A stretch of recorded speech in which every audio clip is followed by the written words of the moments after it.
Hello friends, welcome back to our channel. విష్ణువు అలంకార ప్రియుడు అయితే శివుడు అభిషేక ప్రియుడు. పంచామృతాలు, పండ్ల రసాలు, విభూదితో పాటు అనేక వస్తువులతో అభిషేకిస్తారు. చెంబుడు నీళ్లు పోసినా సరే హరహర మహాదేవుడు పొంగిపోతాడు. క్షీరసాగర మధురం నుంచి వెలువడిన విషయాన్ని సేవించి తన శిరస్సుని చల్లబరిచేందుకు గంగను, చంద్రుడిని తలపై ధరించాడు. శివుడికి మండుతున్న మూడో కన్ను ఉంటుంది. నిరంతరం అభిషేకం చేయడం వల్ల ఈ కన్ను చల్లబడుతుందని అంటారు.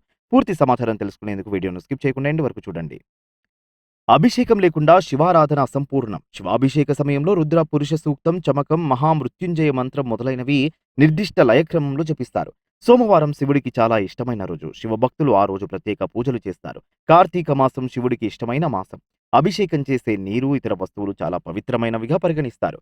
శివుడికి అభిషేకం చేసే ఒక్కో ద్రవ్యానికి ఒక్కో విశిష్టత ఉంటుంది.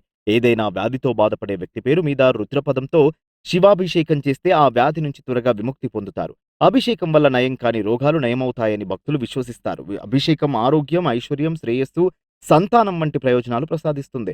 సోమవారం నాడు శివాభిషేకం అత్యంత శ్రేయస్కరం. పంచామృతాన్ని భగవంతుడికి సమర్పించడం వల్ల చెడు ఆలోచనలు తగ్గుతాయి. స్వార్థం అనే ఆలోచన రాకుండా చేస్తుంది. ఆనందం పొందుతారు. శివుడికి అభిషేకం చేయాలంటే గుడికి వెళ్తారు. ఇంట్లో కూడా శివలింగం ప్రతిష్ఠించి అభిషేకం చేయవచ్చు.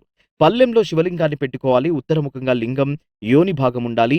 అభిషేకం చేసే ఈ వ్యక్తులు లింగానికి పడమర వైపు ఉండాలి. పంచామృతాలతో అభిషేకం చేయొచ్చు. రక్షిత శ్లోకం చెబుతున్నప్పుడు మీపై అభిషేకం చేసేందుకు ఉపయోగించే వస్తువులపై కొద్దిగా నీళ్లు చల్లుకోవాలి. పూజకి ఉపయోగించే అన్ని వస్తువులు పవిత్రంగా ఉండాలి. మంత్రాలు జపిస్తూ పంచామృతాలు శివలింగం మీద అభిషేకిస్తూ ఉండాలి. పూజ చేసేటప్పుడు రుద్రాక్షని ధరించడం ఉత్తమం. చివరగా మంచినీటితో శివలింగాన్ని అభిషేకించాలి. మీరు ఇలా చేస్తున్నప్పుడు ఓం నమః శివాయ అని జపించాలి. పాలను, ఇత్తడి, స్టీల్, వెండి పాత్రలు ఉపయోగించాలి. పూజ చేసేటప్పుడు శివలింగం చుట్టూ ధూపం ఎక్కువగా వేయకూడదు. కొన్నిసార్లు మనం అగరబత్తులను వెలిగించినప్పుడు వాటి కర్రలు మసి విగ్రహం మీద పడే అవకాశం ఉంటుంది. శివుడికి చందనం మీద తీసిన గంధం అంటే ఎంతో ప్రీతి. ఇది చల్లగా ఉంటుంది. కానీ ప్రస్తుతం మార్కెట్లో ఏవేవో గంధపు బాటిళ్లను ఉపయోగిస్తున్నారు. కానీ చందనంతో పెట్టిన బొట్టు ఎంతో మంచిది. అభిషేకం చేసేటప్పుడు పాలలో కొన్ని నీళ్లను కలపాలి. ఏదైనా శాంతులకు సంబంధించిన పూజలు చేసినప్పుడు పూజ చేసిన తర్వాత స్నానం చేసి తిరిగి స్వామివారిని దర్శించుకోవాలి.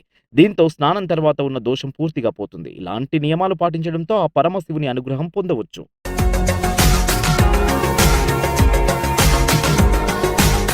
మరిన్ని అప్డేట్స్ కోసం మా ఛానల్ని సబ్స్క్రైబ్ చేయండి.